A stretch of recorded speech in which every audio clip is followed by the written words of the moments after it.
Vous voulez savoir c'est quoi vraiment le tea dans toute cette histoire?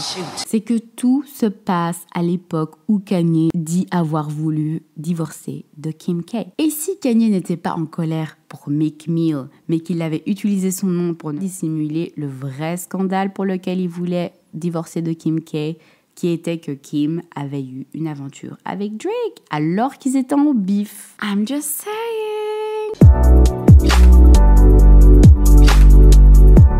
What's up, c'est Sheila. Aujourd'hui, on se retrouve dans un nouvel épisode de Tea Time.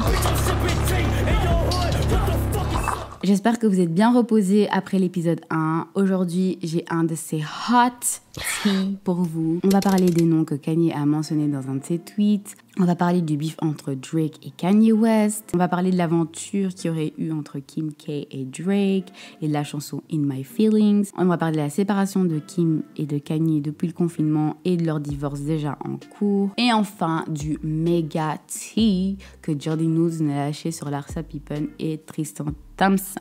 J'avais dit que c'était chaud, my bad, je voulais dire brûlant. Alors j'explique le beef entre Drake et Kanye pour ceux qui n'ont pas suivi. Drake était en beef avec Pusha T depuis des années, c'est assez connu. Drake était pote cependant avec Kanye parce que c'est d'ailleurs Kanye qui l'a propulsé au rang de méga star du rap US. Et Drake parle de son beef avec Kanye dans une interview où il le traite de manipulateur. Tout aurait commencé quand Kanye a cherché à se rapprocher de Drake pour lui faire écouter son album Scorpio sur lequel il travaillait. Normalement, tu fais pas écouter à un autre artiste ton album tant qu'il n'est pas encore sorti parce que t'as peur qu'il te copie des trucs, etc. À part si c'est un producteur. Kanye l'a manipulé pour qu'il fasse confiance et il lui a même proposé la chanson Lift Yourself. Et Drake, excité de pouvoir faire une chanson sur Lift Yourself, s'est ouvert sans savoir que Kanye bossait secrètement sur son album Ye et était également en train de produire l'album de Pusha T. Pendant qu'ils bossaient ensemble sur de la musique, Drake s'était confié à Kanye sur son fils alors caché Adonis. Et il avait même montré une photo de son fils. Il avait également fait écouter le morceau March 14 où il parle d'Adonis et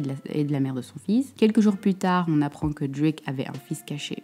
Interesting. Kanye aurait fait la grande bouche et aurait révélé à Pusha T, donc son nemesis, qui a décidé d'utiliser cette information contre Drake et de le révéler au monde entier dans une chanson nommée The Story of Adidon. Donc l'existence du fils de Drake, son nom et même le nom de la mère. Les albums de Pusha T et de Kanye sont sortis comme par hasard presque en même temps que celui de Drake. Et cerise sur le gâteau, la chanson sur laquelle Drake avait tant travaillé et que Kanye lui avait soi-disant donné se retrouve sur l'album de Kanye.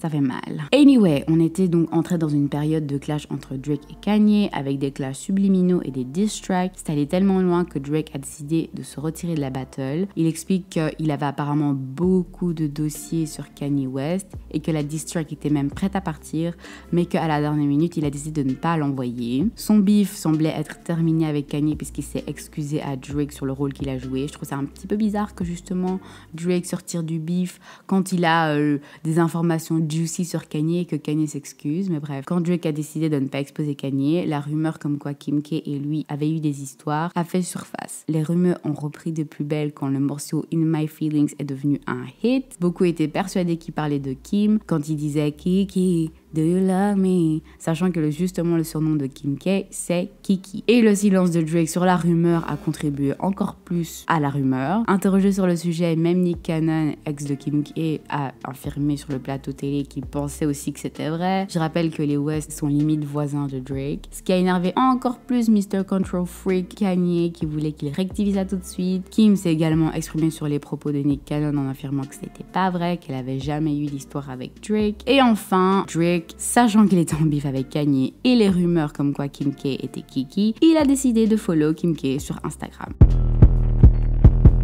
Mr. Control Freak pète un câble sur les réseaux et demande à Drake de l'unfollow tout de suite, que ça se fait pas, ce que finalement a fait Drake. Le beef aurait été tellement loin entre Drake et Pusha T qu'il aurait redonné carrément une attaque sur Pusha T et d'après Kanye, il aurait appelé et menacé sa famille. Et Kim s'est également rajouté dans l'affaire en disant que voilà, Drake ne devait pas menacer sa famille. Vous voulez savoir c'est quoi vraiment le tea dans toute cette histoire?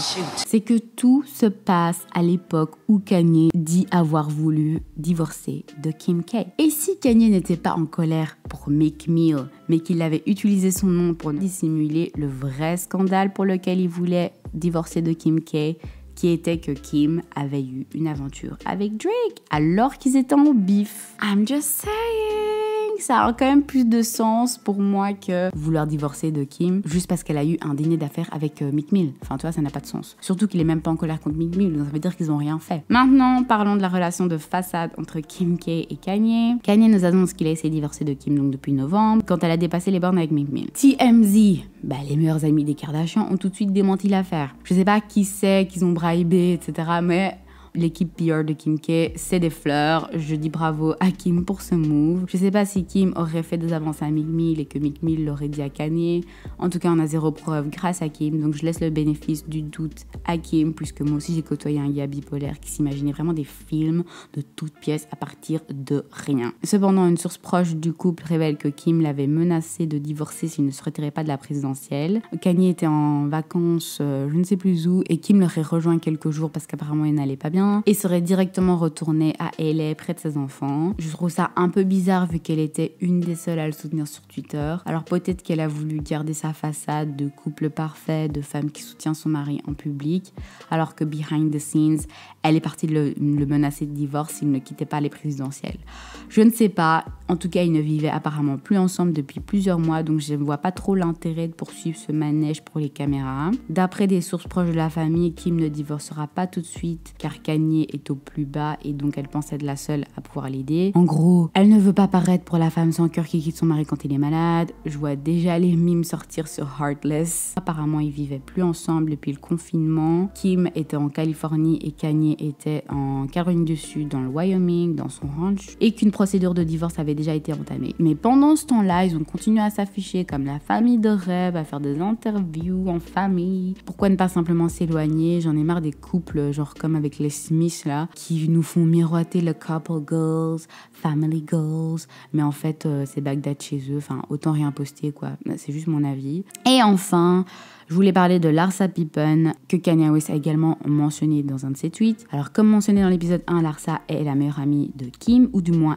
était, avant qu'on apprenne le 10 juillet que Kim K ainsi que d'autres membres de la famille Kardashian l'avaient unfollow dans le plus grand des secrets. Les fans essayent de comprendre pourquoi et pourquoi Kanye la mentionne justement à ce moment-là. Puis il semblerait que Jordyn Woods a liké un commentaire supposant qu'il y aurait eu un entanglement entre Larsa et Tristan Thompson et qu'elle aurait couché avec lui et que les Kardashians l'avaient découvert et avaient décidé de gérer ça dans le plus grand des secrets, contrairement à la manière dont ils ont harcelé Jordyn Woods et même descendu dans leur talk show pour avoir seulement embrassé Tristan à une soirée trop arrosée, à une époque où Tristan était déjà séparé de Khloé et ne vivait même plus avec elle. Mais non, on lui a tout remis sur le dos et on a fait comme si c'était elle qui avait brisé leur mariage. Mais quand c'est la meilleure amie de Kim et qu'en plus elle a le privilège d'être blanche, là tout de suite on sait se montrer discret. Où était cette compassion envers Jordyn, la fille de 21 ans que vous traitiez comme une petite sœur? Où était cette compassion pour Tinashe quand elles l'ont sabotée dans les médias et traité de stalker alors que Kendall venait juste de lui voler son copain Ben Simmons? Il n'y avait aucune compassion pour ces filles noires, mais quand il s'agit de la meilleure amie de Kim,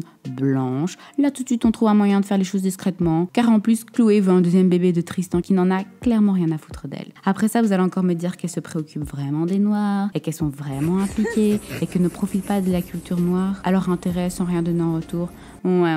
Bref, c'était tout pour moi. Dites-moi ce que vous en pensez dans les commentaires. N'oubliez pas de commenter, de liker et surtout de vous abonner à la chaîne. On se retrouve dans l'épisode suivant où je vais vous expliquer pourquoi Kanye m'exaspère et pourquoi je ne suis pas compatissante envers le mouvement Pray for Kanye. And have an amazing day, bitch. Jusque-là, portez-vous bien.